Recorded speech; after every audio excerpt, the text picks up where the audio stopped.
안녕하세요. 마음찻집 여러분. 또 오래간만에 여러분을 뵙게 됐습니다. 오늘은 여러분들과 휴식에 대한 이야기를 해보려고 해요. 인생을 행복하게 사는 사람들이 주위에 몇 명 있어요. 뭐 뛰어나게 돈을 잘 버는 것도 아니고 남들이 부러워할 만한 직업을 가지고 있는 것도 아닌데 물어보면 자신의 삶은 이 정도면 만족스럽고 그리고 실제로 말만 그런 게 아니라 긍정적이고 낙천적이고 행복한 모습으로 살고 있는 모습이 보이죠. 그런데 이런 사람들의 모습을 잘 관찰해 보면 몇 가지 특징이 있어요. 그 특징이 뭐냐면 아주 잘 쉰다라는 거죠. 의외의 특징이죠. 뭐 자기개발 능력이 뛰어나다든지 투철한 뭐 계획성, 인내력, 뭐 인맥 이런 게 있는 게 아니라 그냥 자기가 원할 때 자기에게 가장 잘 맞는 방식으로 잘 쉬더라는 거죠. 우리가 휴식이라고 하면 너무 쉽게 생각하는 경향이 있어요. 그냥 쉬면 되는 거 아니야? 그냥 뭐 내가 자고 싶을 때 더 자고, 뭐 목욕하고 싶을 때 목욕하고, 뭐 놀고 싶을 때 좀 놀고 이러는 게 휴식 아니야? 라고 생각을 하시는 분들이 많은데 사실 이 휴식도 우리가 열심히 일하는 것만큼 일하는데도 다양한 방식이 존재하잖아요. 이 휴식에도 여러 가지 방법 그리고 내가 어떻게 하면 잘 쉴 수 있는지에 대한 배움과 좀 알미 필요한 영역인 것 같아요. 그래서 저는 이 휴식을 크게 세 가지로 구분을 해요. 제가 만든 말인데 소유와 중휴와 대휴로 구분을 하죠. 이 소유는 말 그대로 소소한 휴식을 이야기해요. 우리가 일반적으로 하는 휴식이죠.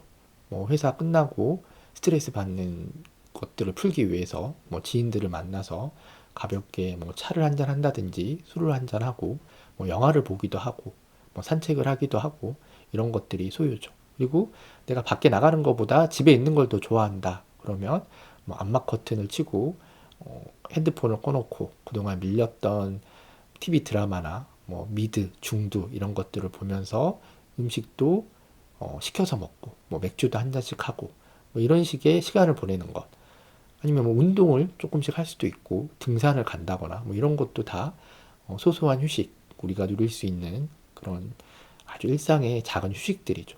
그리고 실제로 그런 소유를 하고 나서 기분 전환도 되고 뭔가 다시 좀 일을 할 수 있는 그런 에너지가 생기기도 하죠. 그런데 이 소유의 단점이 하나 있어요. 이제 이 소유가 아주 짧은 시간, 그러니까 뭐 일을 끝나고 나서 집에 가기 전에 몇 시간이라든지 아니면 일주일 열심히 일하고 나서 내가 쉬는 주말에 그렇게 하루 정도 혹은 이틀 정도 그렇게 쉬는 거는 많은 도움이 돼요. 저한테 스스로에게 많은 도움이 되는데 그 휴식이 조금 길어졌을 때 이틀 이상이 넘어가기 시작하면 우리의 몸이 그 휴식을 어떻게 받아들이냐면 내가 의미 없는 단순한 일을 반복하고 있구나라는 식으로 받아들여요. 그러니까 내가 소파에 누워서 TV를 뭐 이틀 동안 계속 보고 있어요. 밀린 거를 본다고. 그러면 처음 몇 시간, 뭐 하루 정도는 이걸 즐거움으로 받아들여요. 내 몸이. 그런데 이게 그 어떤 일정 시간을 넘어서 계속 반복이 되잖아요. 그러면 뇌에서는 뭔가 계속 똑같은 일을 수동적으로 그리고 어떤 나의 판단이나 이런 거 없이 무작위적으로 받아들이고 있구나. 이거 하나의 노동이다. 라고 해서 우리가 스트레스 상태에 있을 때 나오는 델타파 그리고 스트레스 호르몬들이 나오기 시작하죠. 그래서 이런 식의 소요가 너무 길어지면 그 다음날 내가 일을 하러 나갔을 때 이 영향이 계속돼요. 그래서 일하는 게 짜증이 나고 집중이 되지 않고 산만해지는 거죠. 그래서 소유는 말 그대로 작게 해야 하는 휴식이기도 해요. 그리고 그 다음이 중유인데 중유는 약간 무게감 있이 우리가 계획하고 뭔가를 좀 짜서 경비를 들여서 해야 하는 휴식을 얘기해요. 뭐 여행도 그렇고 캠핑도 그렇고 뭐 호캉스도 마찬가지죠. 아니면 뭐 아이들이랑 놀이공원에 가는 것도 계획이 필요하죠. 밥은 어디서 먹고 뭐 어느 정도 경비를 가지고 가야 되니까 이런 것들이 중요한데 이것도 우리에게 많은 도움을 줘요. 그래서 그동안 뭐 경험해보지 못했던 새로운 경험을 하고 기분 전환을 하게 하고 정말 새로운 자극이 되죠. 그런데 이 중유에도 한 가지 단점이 있어요. 이 중유가 마찬가지예요. 뭐 일주일에 한 번씩 반복이 된다든지 아니면 너무나 많은 경비를 지출한다든지 그러면 너무 내가 거기에 빠져서 힘을 쏟고 오면 마찬가지로 그 다음에 내가 다시 일상 일을 하게 됐을 때 너무나 큰 피로감이 몰려온다라는 거죠. 그리고 뭐 경제적인 손실, 그리고 거기에 가서 있었던 또 어떤 스트레스들이 있었을 거 아니에요? 그런 것 때문에 대부분 중유를 끝내고 집에 왔을 때, 아, 역시 집이 제일 좋아. 이런 얘기가 입 밖으로 나오게 되는 거죠. 그러면서 또 준비를 하게 되는 거예요. 그래서 한 달에 한 번 정도 아니면 좀 더 길게 뭐 분기별로 두 번, 세 번 정도는 중유의 적당한 횟수가 아닐까. 그 정도는 내가 조금 이렇게 육체적으로 피로해도 나에게 새로운 자극이 되고 괜찮은 휴식인 것 같아요. 하지만 그런 단점이 있다라는 거죠. 그래서 많은 사람들이 이 소유와 중유를 휴식의 주된 방법으로 사용을 해요. 그런데 정말 잘 쉬는 사람들, 아까 얘기했던 내 인생이 참 행복하다, 나는 괜찮게 살고 있다라고 말하는 사람들의 휴식은 이 소유나 중유보다 대유를 아주 잘 활용한다라는 특징이 있더라고. 이 대유가 뭐냐면 큰 휴식이에요. 큰 휴식. 뭐 그렇다고 엄청나게 막 돈을 많이 들여서 빌 게이츠처럼 55억을 들여서 뭐 어디 요트 휴가를 간다든지 이런 게 아니라 이거는 시간적으로 좀 멀리 보고 하는 휴식 아니면 내가 큰 뜻을 품고 하는 휴식을 말해요. 이런 경우가 있죠. 내가 내 일상의 소유를 즐기고 있었어요. 뭐 나는 취미가 영화 보는 거라서 쉬는 날이면 뭐 상영관에 가서 영화를 본다든지 아니면 TV로 새로 개봉한 영화들을 봐요. 영화들을 보다가 어느 날 문득 이런 생각이 드는 거죠. 아, 저 정도 시나리오는 나도 쓸 수 있겠다. 이런 생각이 들면서 어느 날부터는 내가 영화를 보는 횟수보다 내가 한번 이런 이야기를 써볼까? 라고 쉬는 날에 시간을 내서 내가 직접 글을 쓰기 시작하는 거예요. 그리고 그런 공부들을 하기 시작하는 거죠. 자, 이 순간이 소유가 대유로 넘어가는 순간이에요. 만약에 내가 쉬는 방식이 여행이에요. 한 달에 한 번씩 꼭 여행을 떠나요, 멀리. 그런데 어느 날은 여행을 갔다가 이렇게 내가 풍경을 감상하고 새로운 자극을 받는 여행을 하지만 말고 이거를 기록해서 남들에게도 한번 알려볼까? 라는 생각으로 뭐 갑자기 사진을 배운다든지 아니면 여행에 관련된 기록을 어딘가에 하나하나씩 업로드를 시킨다든지 이러면서 여행 작가라고 하죠. 그런 사람들을 약간 그런 쪽으로 점점점 뭔가 생산적인 일을 해내기 시작하는 거예요. 이 순간도 바로 중유가 대유로 넘어가는 순간이에요. 뭐 대표적인 예로 철학자 중에 나는 생각한다, 고로 존재한다 라고 말했던 데카르트라는 철학자는 휴식의 방식이 몸이 너무 허약했기 때문에 침대에 누워서 그냥 가만히 있는 게 그 사람의 휴식 방법이었어요. 근데 어느 날은 침대에 누워서 천장을 보고 있다가 파리 한 마리가 보이는 거예요. 그리고 그 파리를 보고 저 파리를 내가 수학적으로 좀 표현해보고 싶다는 생각이 든 거예요. 그러면서 발견해낸 게 우리가 지금 쓰고 있는 XY 좌표를 발견해낸 거죠. 뭐 뉴턴도 마찬가지죠. 사과나무 밑에서 휴식을 취하고 있다가 불현듯 사과가 떨어지는 걸 보고 만류인력의 법칙에 대한 영감을 떠올렸잖아요. 그런 것처럼 나의 소유 혹은 중유가 뭔가 생산적이고 창의적이고 나에게 영감을 주는 일로 확대 재생산될 때가 있어요. 이게 바로 대유예요, 대유.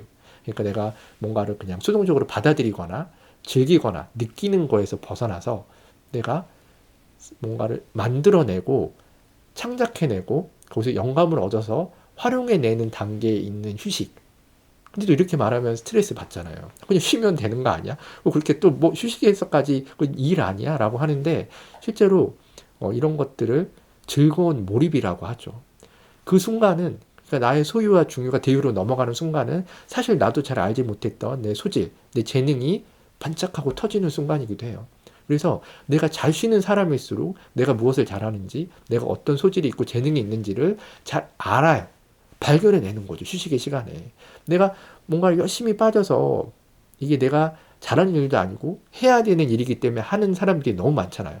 그때는 내가 무엇을 잘하는지 어떤 소질이 있는지 재능이 있는지를 알아낼 수 있는 여유가 없죠. 그런데 내가 아주 잘 쉬고 있을 때는 그런 것들을 찬찬히 발견해낼 수 있게 되는 거예요. 그래서 대유의 순간으로 넘어가는 순간 내가 휴식의 시간에 몰입의 어떤 즐거움을 알게 되고 이 몰입의 즐거움이 조금씩 쌓이게 되면 내가 그동안 전혀 몰랐던 나의 재능이 능력으로 변하게 돼요. 그래서 나를 성장시키는 또 다른 어떤 원동력이 되는 거죠. 그래서 이런 대유를 하고 있을 때는 그 다음날 내가 일상에 복귀했을 때 전혀 지루하다거나 아니면 스트레스를 받는다거나 이런 생각이 드는 게 아니라 빨리 가서 저 일하고 다시 이 일 해야지 라는 뭔가 좀 더 풍족한 에너지가 생겨요. 그래서 휴식이라는 게 사실 나를 충전시키는 시간이잖아요. 굉장히 빨리 많은 에너지가 충전이 되는 거죠. 실제 우리 몸에서도 그런 내가 몰입의 즐거움을 느끼고 있을 때, 그러니까 내가 이걸 한번 해볼까라는 스스로에게 그런 어떤 자극이 돼서 내가 시작해서 내가 좋아서 하는 거잖아요. 싫은 것들은 할 수 없잖아요. 그 순간에 내가 좋아하는 것에 내 스스로가 동기부여를 주고 그렇게 몰입을 하기 시작했을 때는 이게 뭐 하루 종일 이어져도 혹은 며칠이 이어져도 지속적으로 우리가 명상을 하거나 이완을 할 때 나타나는 알파파나 세타파가 계속 나타나죠. 내가 스스로 만족을 하고 안정을 느끼고 있다라는 거예요. 그리고 그런 안정감이 그 다음에 내 일상에서도 그대로 반영이 되는 거죠. 그래서 내가 하고 있는 일에서도 그 전에 쉬었을 때, 그러니까 내가 몰입했을 때 했던 일의 패턴들이 반영이 되면서 뭔가 전에 보이지 않던 새로운 패턴이 보인다던가, 아니면 일을 더 집중적으로 하게 되는 긍정적인 효과가 일어나요. 그래서 이 대유의 특징은 딱 내가 뭐 하던 일에서 끊어져서 끊긴 마침표의 휴식이 아니라 계속 더 이어지게 하는 내 일상과 이 휴식이 더 잘 이어지게 물 흐르듯이 이어지게 해서 더 나를 좀 더 어디에서나 긍정적으로 만들고 좀 더 힘있게 만들고 그리고 결과적으로 아까 얘기했던 것처럼 그래서 내 삶이 뭐 대단한 어떤 결과를 내지 않아도 남들이 부러워할 만한 어떤 성취를 하지 않아도 그냥 행복하게 사는 괜찮다는 느낌이 드는 그런 삶을 살 수 있게 되는 거죠. 물론 우리가 그런 시간을 내기 힘들다고 하더라도 내가 하루에 정말 10분밖에 시간을 낼 수 없어요. 그러면 그 시간은 맘 놓고 소파에 이렇게 누워서 아무것도 하지 마세요. 그런 소유를 즐기세요. 그런데 어쩌다가 한 번 또 시간이 생기면 중유의 시간을 갖기도 하고 그러다가 이럴 게 아니라 내가 좀 잠을 줄여서라도 어떤 나만의 시간을 만들어야겠다. 그래서 뭐 하루에 잠을 줄여서 1시간 정도 아침에 아까 얘기했던 그런 대유의 시간을 가질 수도 있는 거죠. 그렇게 내 일상에서 소유와 중유와 대유를 잘 활용할수록 내 삶이 그 휴식과 함께 또 성장하고 잘 커나갈 수 있는 좋은 그런 동반자가 되는 것 같아요. 그래서 여러분들도 이제 새로운 봄이 왔잖아요. 저는 이 새로운 봄이 오면 여러 가지 계획을 세우잖아요. 그 계획 중에 잘 쉬어야겠다라는 계획도 꼭 있었으면 좋겠습니다. 그래서 누구보다 잘 쉬는 사람, 누구보다 나를 내가 스스로 잘 충전시키는 사람이 돼서 그 휴식 속에서 내가 무엇을 원하는지 또 어떻게 성장해 나갈지에 대한 영감을 마치 아까 얘기했던 데카르트나 뉴턴처럼 얻을 수 있었으면 좋겠습니다. 그러면 또 다음 시간에 뵐게요.